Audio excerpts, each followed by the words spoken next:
네, 이 시간 우리 전후좌우에 우리 믿음의 가족들 서로 바라보면서 문안 인사 나누겠습니다.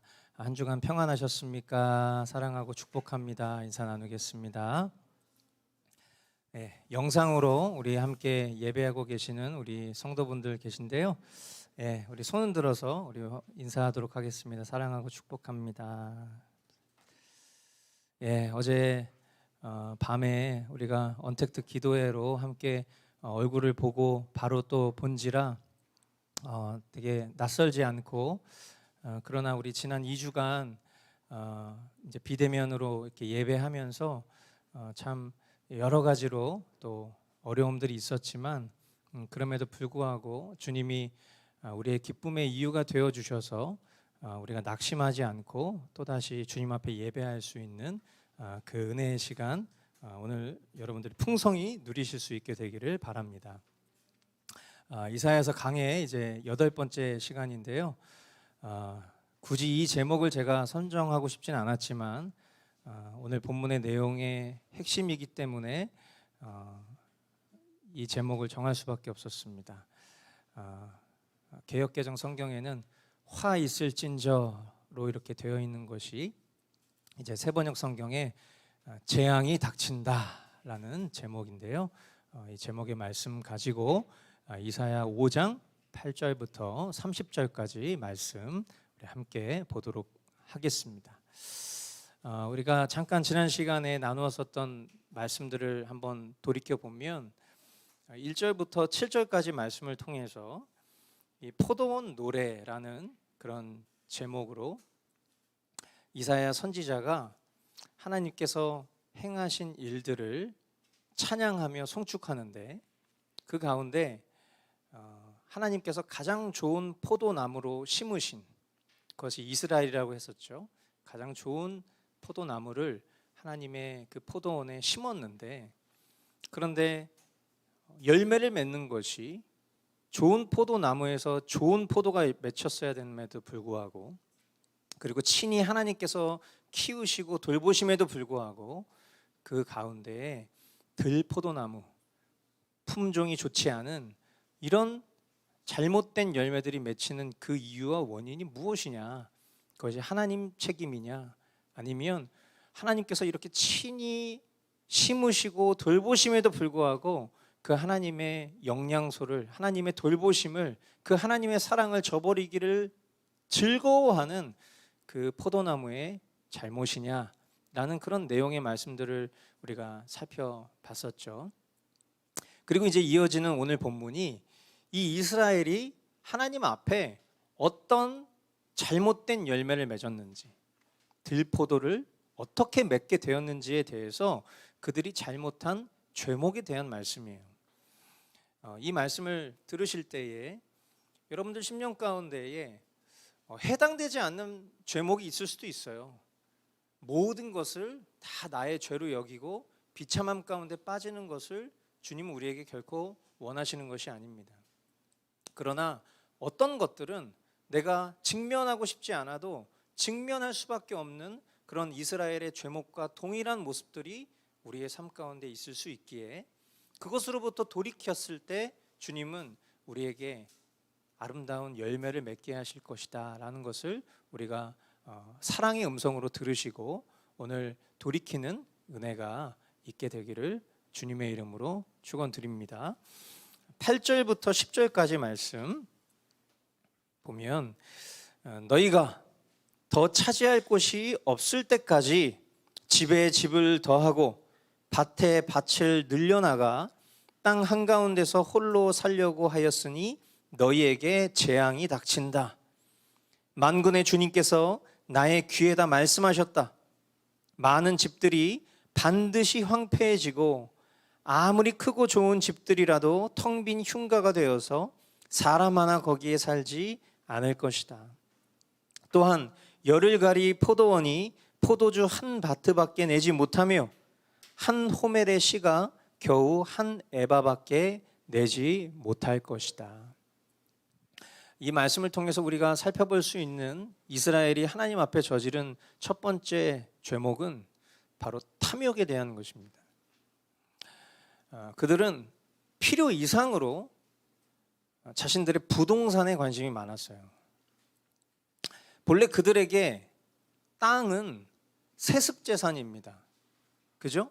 이스라엘은 하나님께서 정하신 그 땅에 그대로 머물 수 있도록 하나님께서 그 지파별로 그 땅을 허락해 주셨고, 그리고 대대손손 그 세습을 통해서 그 재산을 누리고 소유했었던 그런 민족이에요.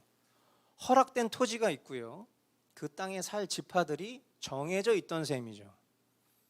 그런데 그들이 그 정해진 영역 안에서 자신의 집에 집을 더하려고 해요. 밭에 밭을 늘려서 소유를 확장해 가요. 그럼 결국 그건 무슨 말이에요? 누군가는 자신의 터전을 잃어버리게 된다는 것이죠. 그리고 단순히 자신의 터전을 잃어버리는 것뿐만 아니라 자신의 소유가 없기 때문에 결국 먹고 사는 문제로 누군가의 노예로 전락해 버릴 수밖에 없는 그런 결과를 초래하게 된다는 거예요. 이것은 한마디로 이웃 사랑이 없는 이기적인 욕심인 것이죠.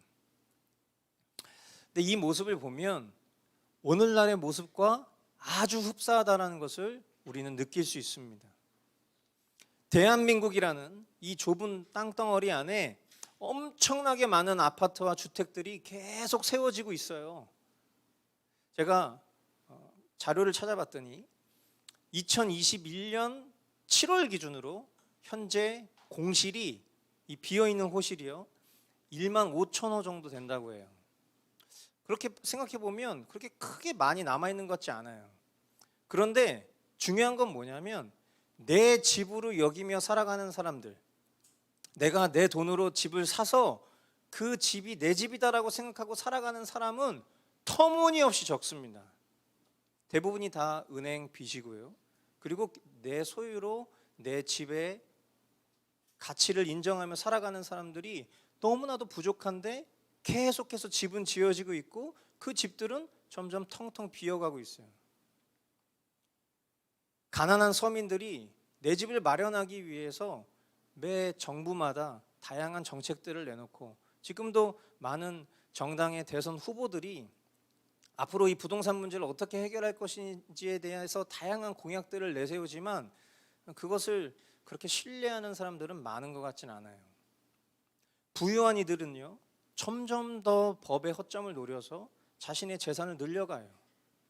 그렇게 불균형된 그런 재산의 증식은 결국에는 부익부 빈익빈, 점점 돈이 많은 사람들은 더 많은 것들을 소유하게 되고, 가난한 사람들은 쪼들려서 결국 노예라는 표현을 우리가 쓰진 않지만 실질적으로 노예 같은 삶을 살아갈 수밖에 없는 것이 오늘날의 처한 현실들이죠.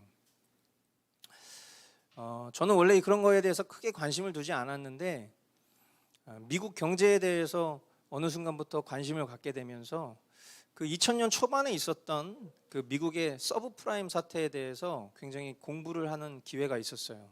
한 편의 영화를 보고, 그리고 그 영화에 자극을 받아서 이 서브프라임 사태가 어떤 거였는가 한번 관찰을 해봤던 것이죠.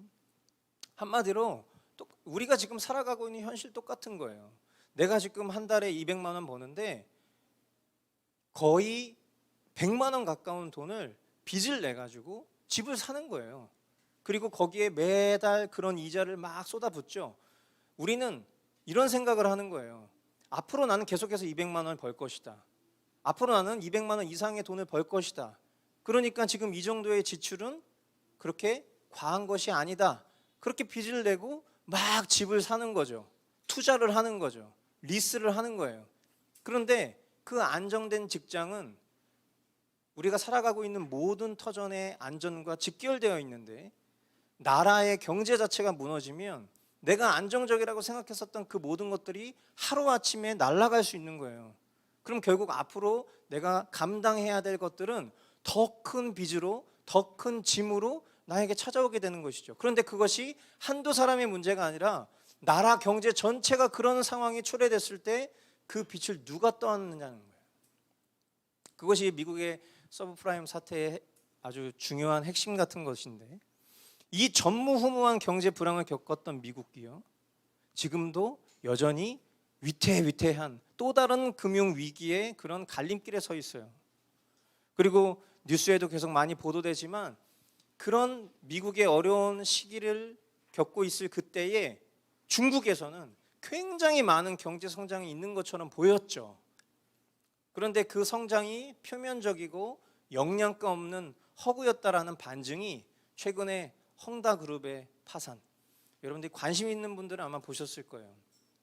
그래서 3천만 호의 미분양 공실, 어저께도 제가 SNS 보다 보니까 지금 중국의 젊은이들은요 완성이 되지 않는 아파트에서 살고 있어요. 그래서 그 아파트를 산 다음에 자기가 완성을 해나가는 거예요. 여러분, 이게 너무 웃긴 얘기지만 현실이에요, 현실. 그래서 아무것도 없는 시멘트에 그냥 가구 몇 개 놓여져 있어요. 수도도 안 나와. 자기가 완성해 가는 거예요. 그러니까 너무나 많은 공실이 있기 때문에 그런 어처구니 없는 현실이 보여지고 있다라는 것이죠. 그런데 모두가 그렇게 삽니까? 모두가 그렇게 사는 게 아니에요. 빚을 져서라도 다른 이의 기회를 빼앗아서라도 내 것을 쟁취하고 그리고 투자로 둔갑되는 이 세상의 방식은요 점점 모두를 결국에는 돈의 노예로 살게 하는 현실인 것이죠. 그런 모습에 있어서 지금 우리가 만나게 된 이 이스라엘의 그것과 아주 흡사하게 닮아 있는 거예요. 주님은 이렇게 경고하십니다. 많은 집들이 반드시 황폐해질 것이다. 아무리 크고 좋은 집들이라도 텅 빈 흉가가 될 것이다. 사람 하나 거기에 살지 않을 것이다. 또한 말씀해 보니까 열흘가리 포도원이 포도주 한 바트밖에 내지 못한다. 이게 무슨 말입니까? 열흘을 갈아서 포도원을 가꿨는데 거기서 나오는 게 포도주스 한 병 정도밖에 안 된다는 거예요. 이게 얼마나 비참한 일입니까? 하나님께서는 땅을 황폐케 하십니다. 사람들의 노동에 대한 수학의 빈곤과 절망을 맛보게 하실 거예요. 왜 그렇죠? 그들이 하나님을 떠나 범죄하는 것에 대한 결과가 그렇다라는 거예요. 이 경고는 결코 우리와 무관하지 않는다라는 것을 지혜 있는 사람들이라면 깨달아야 할 거예요. 오늘 우리가 무엇을 쫓고 있느냐? 세상의 보편적인 관점, 그리고 세상이 말하고 있는 지혜, 지식에 우리가 함몰되어서 마치 투자로 둔갑되어 버린 그런 세상의 풍조를 쫓을 것인지, 아니면 주님이 나에게 허락하신 것이 최선임을 믿으며 그 가운데에서 주님으로 만족하는 삶을 살기로 결단할 것인지에 대한 문제는 우리 안에 계신 성령님께서 우리에게 분별케 하실 것이라고 생각합니다. 이스라엘이 하나님 앞에 저지른 두 번째 죄악은 술 취하는 것입니다. 11절로 17절 말씀에 보면 아침에 일찍 일어나 독한 술을 찾는 사람과 밤이 늦도록 포도주에 얼이 빠져 있는 사람에게 재앙이 닥친다. 그들이 연회에는 수금과 검은고와 소구와 피리와 포도주를 갖추었어도 주님께서 하시는 일에는 관심이 없고 주님께서 손수 이루시는 일도 거들떠보지를 않는다. 그러므로 나의 백성은 지식이 없어서 포로가 될 것이요 귀족은 굶주리고 평민은 갈증으로 목이 탈 것이다. 그러므로 스올이 입맛을 크게 다시면서 그 입을 한없이 벌리니 그들의 영화와 법석거림과 떠드는 소리와 즐거워하는 소리가 다 그곳으로 빠져들어갈 것이다. 그래서 천한 사람도 굴욕을 당하고 귀한 사람도 비천해지며 눈을 치켜뜨고 한껏 거만을 부리던 자들도 기가 꺾일 것이다. 그러나 만군의 주님께서는 공평하셔서 높임을 받으시고 거룩하신 하나님은 의로우셔서 거룩하신 분으로 기림을 받으실 것이다. 그때 어린 양들이 그 폐허에서 마치 초장에서처럼 풀을 뜯을 것이며 낯선 사람들이 망한 부자들의 밭에서 그 산물을 먹을 것이다. 이 말씀을 보면 이스라엘의 지도자들과 백성들이 아침 일찍부터 독주를 마시고 밤이 늦도록 포도주에 취해 유흥을 즐기는 일에 빠져지는 모습을 묘사하고 있어요. 이때 당시에 우리가 아는 상식으로는 안전하게 물을 마시기 힘들었던 시절이기 때문에 포도주가 음료로 흔히 사용되었던 건 사실이에요. 그런데 결국에 음료 이상의 지나친 음주 행위는요, 어떻게 되는 거예요? 결국 취하는 것이죠. 그럼 결국 그 취함을 통해서 우리가 우리의 행동을 절제하지 못하게 되었을 때 발생되는 다양한 부패들은 결국 그들을 도덕적으로 해이하게 만들었을 것입니다. 그러다 보니까 당연히 주님이 하시는 일, 주님의 놀라운 역사에는 관심이 없고요. 그리고 주님을 향한 사랑은 당연히 식어져만 갔을 것입니다. 그들의 쾌락과 향연을 본문에서는 뭐라고 표현하냐면 지옥에, 수월에 벌린 입안으로 다 빠져 들어가는 것으로 비유를 하고 있어요. 그러니까 우리가 살아가면서 즐겨 행하는 여러 가지 많은 즐거움들이 있는데 그 즐거움들이 무조건 다 나쁜 것이라고 볼 수는 없어요. 주님은 우리에게 마땅히 누릴 수 있는 것들을 허락해 주시고 그 안에서 우리가 스스로가 잘 절제하여서 주님이 누리게 하시는 것들을 잘 누리는 일들은 아주 좋은 것들입니다. 그러나 쾌락에 함몰되어서 주님에 대한 일, 주님을 사랑하는 일에는 전무한 나머지 그냥 그 쾌락에 사로잡혀 살아가는 삶은 지옥에 벌린 입안으로 다 빠져 들어가는 것이라는 것을 성경은 이야기하고 있어요. 하나님의 택한 백성들이지만 그들이 하는 일들은 결국 다 사탄의 일들이었던 것뿐인 거예요. 저는 이 본문을 묵상하면서 이 본문은 우리의 현실과는 사뭇 거리감이 있을 수 있겠다라는 생각을 했어요. 제가 알기로는 우리 성도분들이 음주 가무를 즐기는 분들은 없는 걸로 알고 있고 또 오히려 세상으로부터 구별된 삶을 살면서도 이 자신의 어떤 죄된 심령의 안타까움을 느끼는 분들이 많기 때문에 이 본문은 다소 우리 성도분들과는 거리가 있을 수 있겠다라는 생각을 하고 있었어요. 그런데 본문은요, 이 말씀에 붙여서 교만을 또다시 말씀합니다. 그러니까 우리 심령 가운데 이 본문을 대했을 때 나는 세상 사람들처럼 흥청망청 술 마시면서 유흥 즐기지 않아, 이렇게 생각하고 있는 그때에 남들은 모르는, 그러나 하나님과 나만 알고 있는 그 무절제와 또 다른 형태의 쾌락에 빠져 있는 모습이 있다는 것을 주님은 알고 계신다는 것을 우리는 기억해야 돼요. 그때 비로소 우리의 고개를 숙이게 되고 우리가 주님 앞에 겸손한 마음을 내비치게 되겠죠. 우리 자신 스스로 섰다 자신할 수 없는 것이고요. 그리고 보편적 죄악된 행실에 대해서 구별되어 살 수 있는 것이 나의 실력이 아니라 주님의 큰 은혜라는 것을 기억하고 겸손히 성화의 삶을 더 갈망해야 할 줄 믿는 것입니다. 그것이 하나님께서 높임을 받으시는 삶인 거예요. 나의 삶을 삼가 돌아봤을 때 주님, 제 안에는 거룩을 행할 능력이 없습니다. 그러나 주님께서 제 삶을 지키시고 보호하셔서 제 삶을 통해서 주님 영광 받아 주십시오. 그렇게 우리가 주님 앞에 몸부림치며 살아갈 때 오늘 본문이 말씀하는 것처럼 낯선 사람들이 망한 부자들의 밭에서 그 산물을 먹을 것이다. 이게 무슨 말이에요? 낯선 사람들, 성경은 이스라엘에 초점이 맞춰져 있었던 구원의 문제가 결국 이방인들에게까지 흘러갈 것에 대해서 이야기하고 있는 책이잖아요.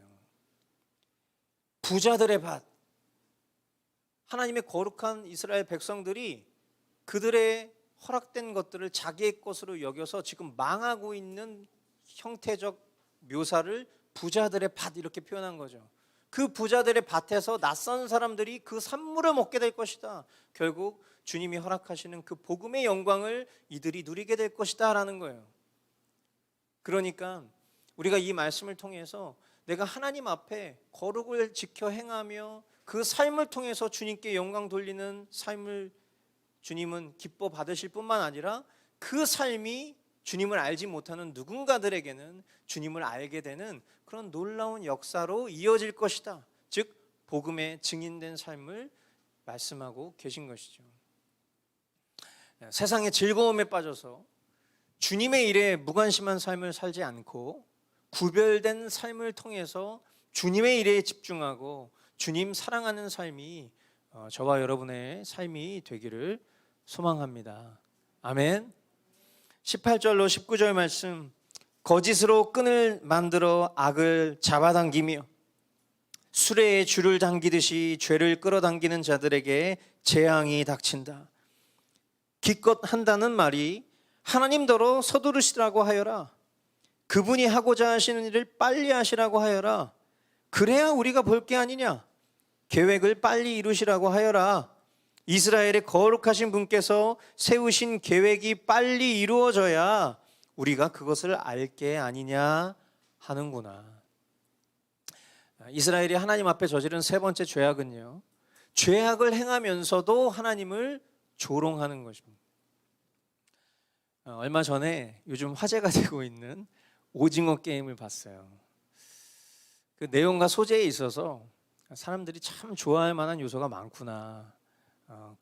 보기 전에 여러 그냥 스포일러와 다양한 짤들을 보면서 야, 이거 굉장히 사람들이 좋아할 만하겠는데 라고 했지만 정작 보니까 진짜 재미있는 요소들이 굉장히 많은 작품이라는 생각을 하고 있을 무렵, 작품 곳곳에 등장하는 그런 반기독교적인 장면들 그리고 그런 내용들을 보는 가운데 마음에 되게 불편함을 감출 수 없게 만들었습니다. 이 시간이 오징어 게임에 대해서 얘기하는 시간은 아니니까 그 내용에 대해서는 차치하고 이 작품에 등장하는 그 하나님을 향한 조롱을 저는 이야기하고 싶어요. 거기 보면 이 기독교인에 대해서 되게 왜곡되게 묘사되는 장면들이 있어요. 물론 그 모습들이 세상이 바라보고 있는 기독교의 현실일 수 있어요. 그런데 우리가 알듯이 그 모습들은 아주 부분적이고 편파적인 형태의 모습이죠. 저만 생각해봐도 제 주위에는 굉장히 아름다운 그리스도인들이 많아요. 저는 우리 교인들을 생각할 때마다 여러분들이 치열하게 살아가는 그 삶 속에서도 하나님의 말씀을 붙잡고 그렇게 주님 앞에 나아가고자 하는 그 소망, 자기가 부당한 상황 가운데 처해져 있음에도 불구하고 그 피해를 감수하고서라도 하나님의 영광을 높이고 싶어하는 그 모습들을 보면서 참 그리스도인들이 아름다운 모습들이 많구나, 저는 그렇게 생각하고 있어요. 그런데 그런 모습을 알지 못하는 세상의 일부 사람들은 이 기독교의 편파적인 모습을 보면서 기독교를 개독교라고 조롱하기도 하죠. 이 작품에도 그런 왜곡된 모습이 그대로 등장해요. 그러면서 아주 이기적이고 자기만 생각하는 그런 기독교인이죠. 자기의 생존을 위해서요, 남을 죽여야 되는 그런 서바이벌 게임에서 하나님 앞에 기도를 해요. 자기 살려달라고. 그런데 그 이기적인 모습에 반응해서요, 다른 참가자가 그 사람을 그대로 흉내내면서 막 하나님을 조롱하는 기도를 하는 거예요. 그런 모습을 보니까 사람들이 기독교인들이 하는 종교생활, 기독교인들이 행하는 기도생활, 이런 것들이 다 그들 눈에는 이기적인 것들로 보이겠구나 라는 그런 생각이 드러나는 거죠. 그리고 이 드라마의 끝부분에 보면 노방전도자의 모습이 탁 등장해요. 근데 노방전도자의 얼굴과 그 폼새가요, 굉장히 기괴하게 묘사가 되어 있습니다. 그러니까 사람들로 하여금 굉장히 혐오감 주게 만들고 불편함을 안겨주는 그런, 이미 그런 모습을 갖고 등장하고 있어요. 그러니까 아마 감독이 이 기독교에 대해서 굉장한 반감이 있는 사람이구나 할 만큼 되게 마음을 어렵게 만들었죠. 근데 중요한 게 뭐냐면 이 드라마가 넷플릭스 전 세계 1위라는 거예요.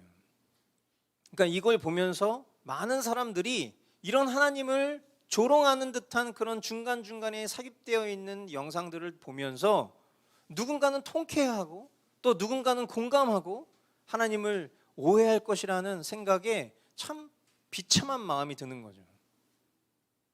그런데 이런 드라마에 담겨진 내용이 그렇게 어색하지 않은 것은 오늘 우리가 이 본문을 통해서 만난 이 이스라엘의 죄악된 모습을 담은 그 대사가 그 결이 너무 똑같기 때문이에요.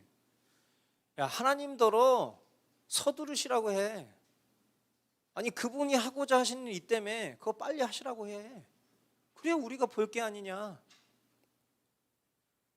이스라엘의 거룩하신 분께서 세우신 계획이 빨리 이루어져야 우리가 그것을 알 게 아니냐. 빨리 하라고 그래. 네 선배였던 그런 선지자들, 호세아 이런 애들도 다 똑같은 얘기 했었어. 근데 여태까지 우리가 살면서 아무 일도 일어나고 있지 않아.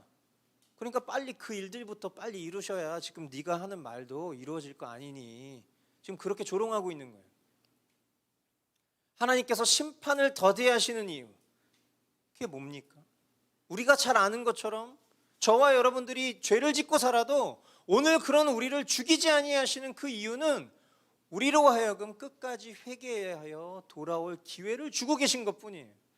하나님의 인내와 하나님의 그 인자와 자비가 한이 없어서 우리의 그 범죄의 용량보다도 훨씬 더 커서 그런 우리를 참아주고 계신 것인데, 하나님 앞에서 그런 진노를 끌어내는 인간의 패역함,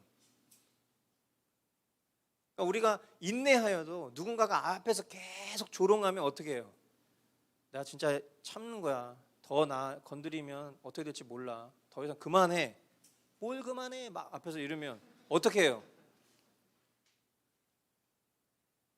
그냥 뼈도 못 추리는 거죠. 그런데 이들이 하는 일들이 하나님의 진노를 끌어내는 거예요. 진노를. 오래 참으시는 하나님의 진노를 끌어낼 만큼 인간의 패역함이 너무 큰 거예요. 서두에 지난주에 이야기했었던 포도원의 노래에서 말한 것처럼 아주 좋은 포도나무를 심었는데 하나님의 성실과 열심으로 그 포도나무를 돌보고 계심에도 불구하고 그 가운데 이 인간의 패역함이 좋은 나무 열매를 맺어야 함에도 불구하고 들포도나무 열매를 맺게 할 만큼, 마찬가지로 오늘 이 시대의 문화와 풍조 안에서도 발견되고 있는 것이죠. 하나님의 진노를 끌어내고 있는 중이에요. 지금 이 시대의 문화와 풍조가 말이에요. 그러므로 저와 여러분들이 분명히 아셔야 해요. 이스라엘의 거룩하신 분께서 세우신 계획과 섭리는요, 지금 이 순간에도 한치의 오차도 없이 진행되고 있음을 알아야 합니다. 아멘.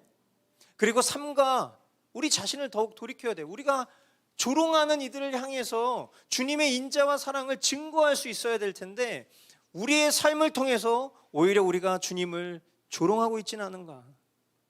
입술로는 거룩하다 하지만 우리의 삶의 행실로는 주님을 조롱하는, 주님의 그 분노를 이끌어내는 삶을 우리가 살고 있지는 않은지 돌아봐야 한다라는 것입니다.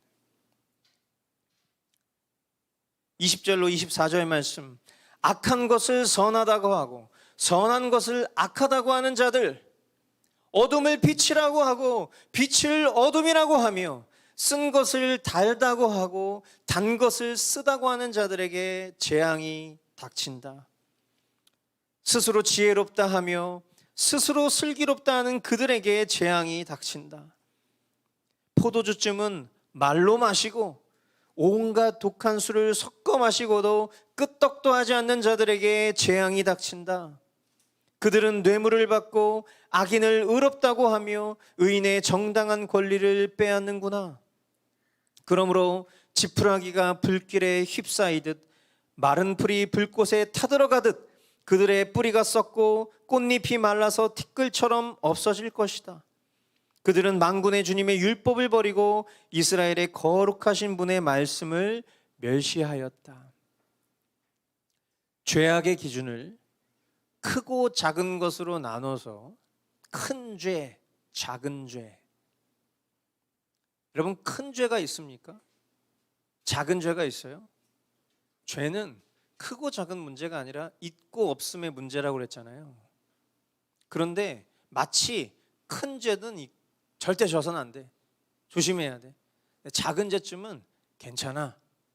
이렇게 하나님의 선으로부터 무뎌진 인생, 이런 인생은요, 결국에 자신의 명성을 위해서 하나님조차 거짓으로 팔아먹는 무거운 죄를 짓게 될 수밖에 없음을 우리 기억해야 해요.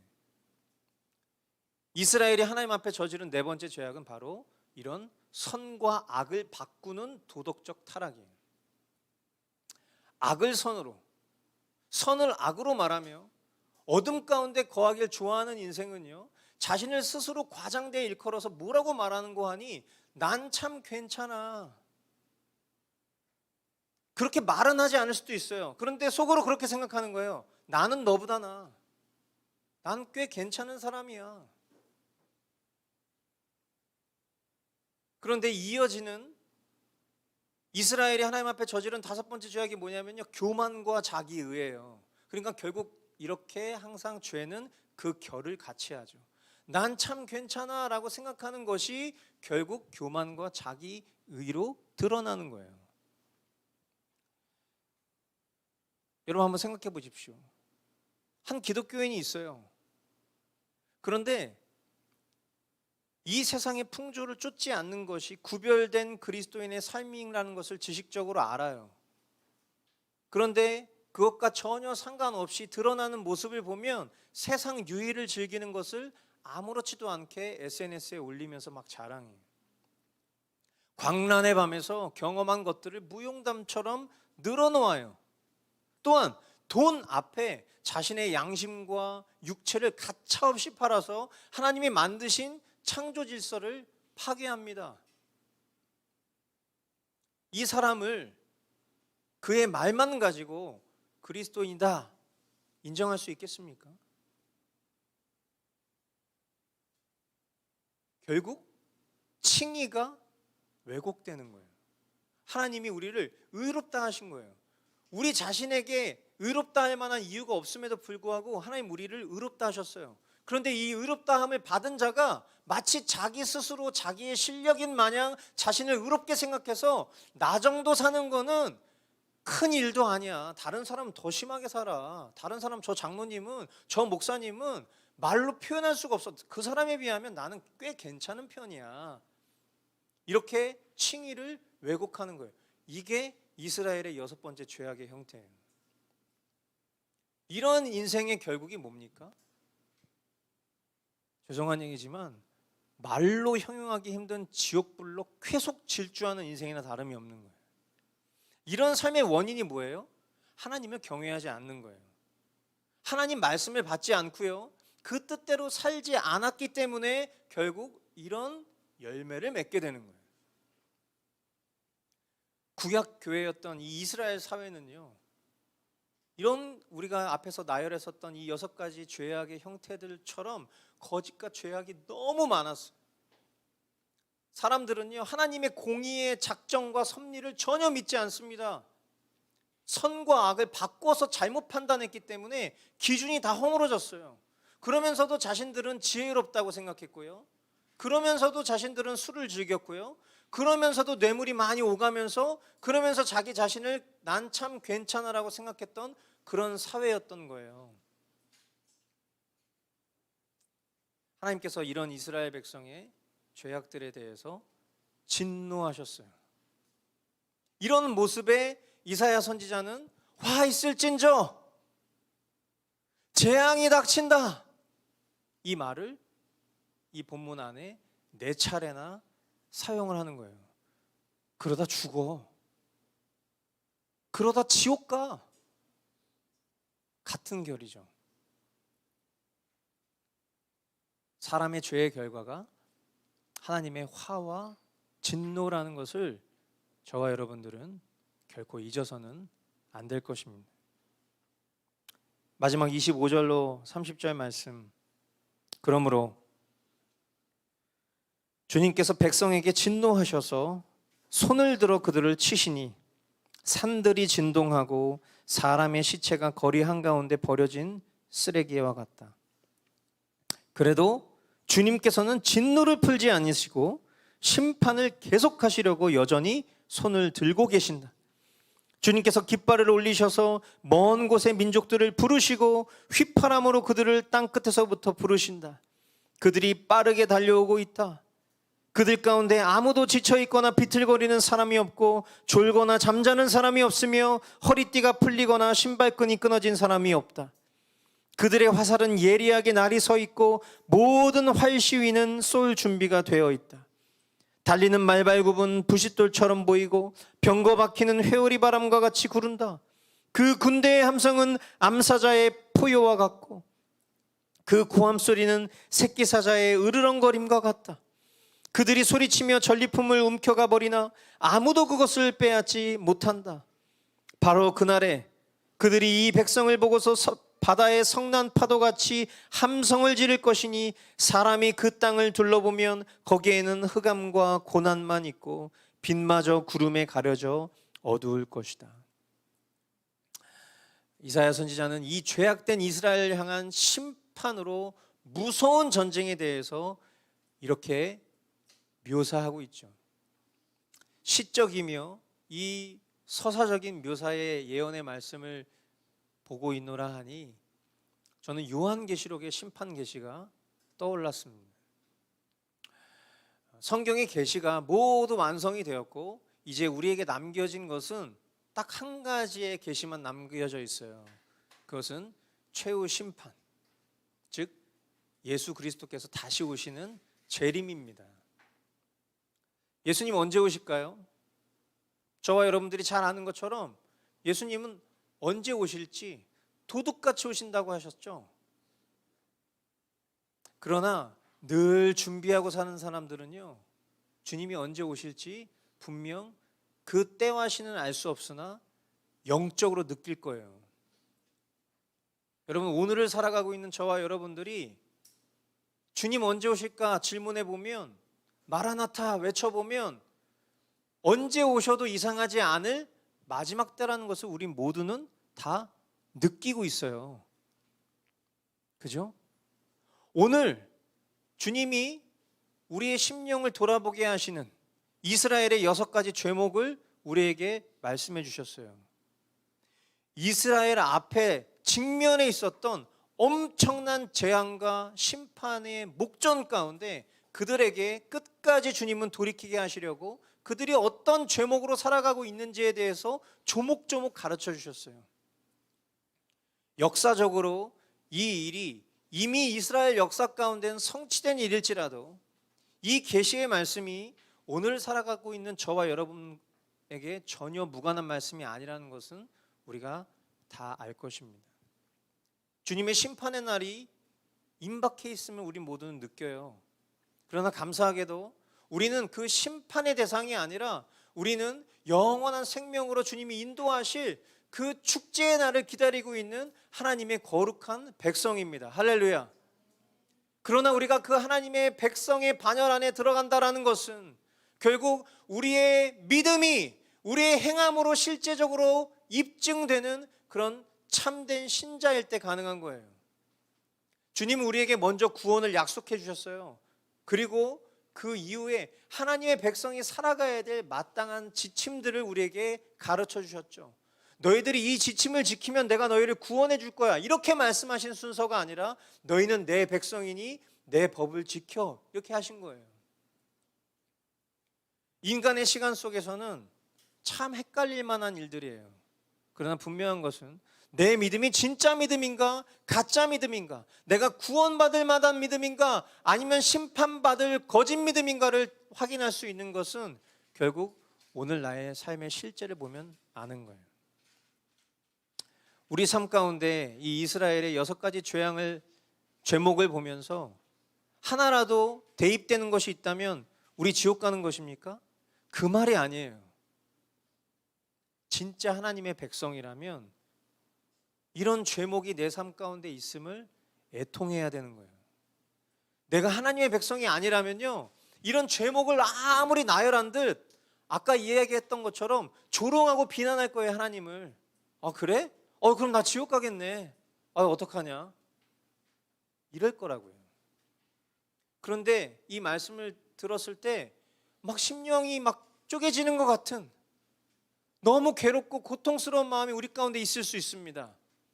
그러나 그것이 아까 서두에 말씀드린 것처럼 주님이 우리를 거룩하게 인도해 가시는 과정이라고 생각하면 이건 너무나 신나는 일이에요. 하나님이 더 나를 아들 예수 그리스도의 형상으로 이끌어가고 계시는 중이구나. 그 성화의 길로 나를 인도해 주고 계시는구나. 할렐루야. 그래서 하나님을 기쁘시게 해드리는, 그 주님을 더욱 닮아가기를 갈망하는 삶을 살아가는 그 시작점이 바로 이런 찔림들인 것이죠. 미리 반면교사 삼아서 피할 길을 주님이 내어주고 계시는 거예요. 주님의 돌보심인 거예요. 이렇게 있는데 이렇게 살아가면 안 돼. 알겠지? 이 주님의 돌보심에 전심으로 반응하는, 사랑으로 화답하는 그런 우리 모든 하늘 가족 되기를 주님의 이름으로 축원드립니다. 아멘. 우리 이 시간 오늘 주님이 우리에게 주신 말씀들 속에 우리 각 사람이 각자 성령님께서 조명케 하시는 부분들이 있을 거라고 생각이 듭니다. 이 시간 한번 기도할 때에 과연 지금 내 삶 속에 무너져 버린 그런 삶의 영역들이 무엇이 있는가? 이 이스라엘의 6가지 심판의 죄목들 가운데 혹시 해당되는 사항들이 내 삶 가운데 있지는 않은가? 겸손히 돌아보면서 우리에게 살 길을 내시는 주님께 감사하고, 그리고 이어지는 성만찬의 시간들을 통해서 주님이 우리에게 다시 한번 은혜의 방편을 주시고 우리가 하나님의 자녀라는 것을 이 보이는 말씀인 성찬을 통해 우리에게 확인시켜 주심으로 말미암아 내 백성, 내 아들, 내 딸, 내 자녀 삼으시는 그 하나님의 사랑에 기대는 그런 기도로 이 시간 주님 앞에 나아가도록 하겠습니다. 같이 기도하시겠습니다. 사랑하는 주님,